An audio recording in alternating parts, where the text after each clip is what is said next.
Thanks for tuning in. You know, recently we've seen a huge explosion and debate about video editing software. With the new release of Final Cut Pro 10, we've actually been contacted a lot lately about people interested in evaluating Premiere Pro as a new tool to enhance their workflows. If you haven't looked at Premiere Pro recently, with the advent of Premiere Pro CS5.5, we've really targeted Premiere Pro as a tool that involves open workflows, works with many other applications, has different ways of getting your projects in and out of Premiere Pro, tools like AAF files, OMF files, and Apple XML files.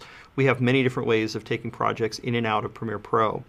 Now, one of the great things is we do actually have a fully featured trial version of Premiere Pro CS5.5 available. This is a 30-day trial version. It includes all of the native codecs, so whether you're working with DSLR footage, RED footage, footage from Panasonic P2 cameras, XD-Cam cameras, all of the native file formats are supported with this new trial version. We also offer a trial DVD set available at a nominal fee.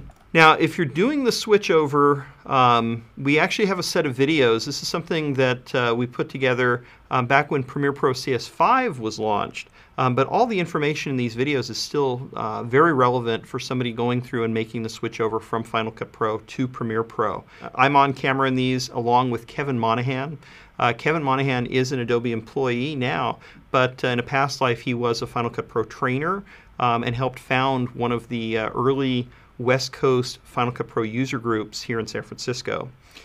So these videos are really helpful. They're designed to walk you through the basics, get through the idea of working with keyboard shortcuts, basic editing functionality, and understanding some of the subtle differences that you may run into. Some of the challenges switching over. They are different tools. They operate similarly, but there are some fundamental differences to be aware of. The number one thing that can help you get up to speed quickly on Premiere Pro is the fact that within Premiere Pro, we can choose keyboard shortcuts, and in one quick step, we can actually switch over from the Premiere Pro keyboard shortcuts to the Final Cut Pro 7 keyboard commands. These are enhanced for CS5.5, so if you're not aware of this, if you haven't done this and you are a pro editor, rely heavily on keyboard commands. We recently did a film festival where everything was cut on Premiere. Most of the people were actually starting from a professionally trained Final Cut background, and this was the number one thing they said just made it so easy for them to make the transition over to Premiere Pro, keeping the existing keyboard shortcuts from Final Cut. Now, there are other sites that I would also recommend if you're looking into this switchover.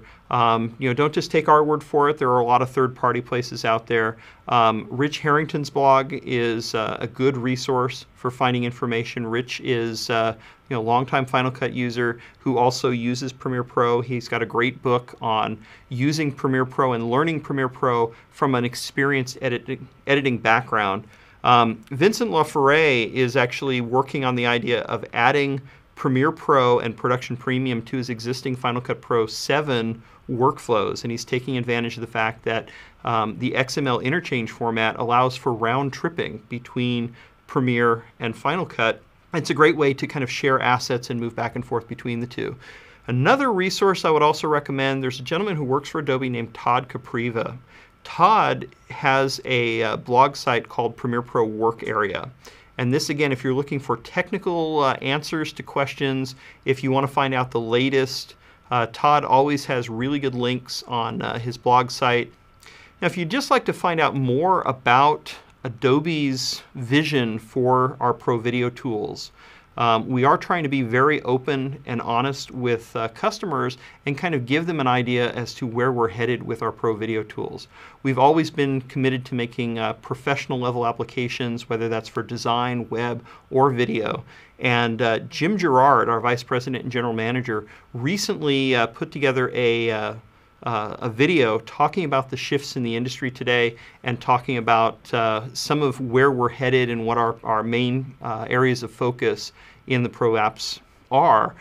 So this can give you kind of an idea as to what the future of Adobe video tools are moving forward. So hopefully these resources will help you in evaluating Premiere Pro. I hope you'll see that we are very much committed to the professional video environment, providing a tool that works in many different types of workflows and has the openness necessary to fit into any workflow with any type of tools that you may be using today. Thanks for watching.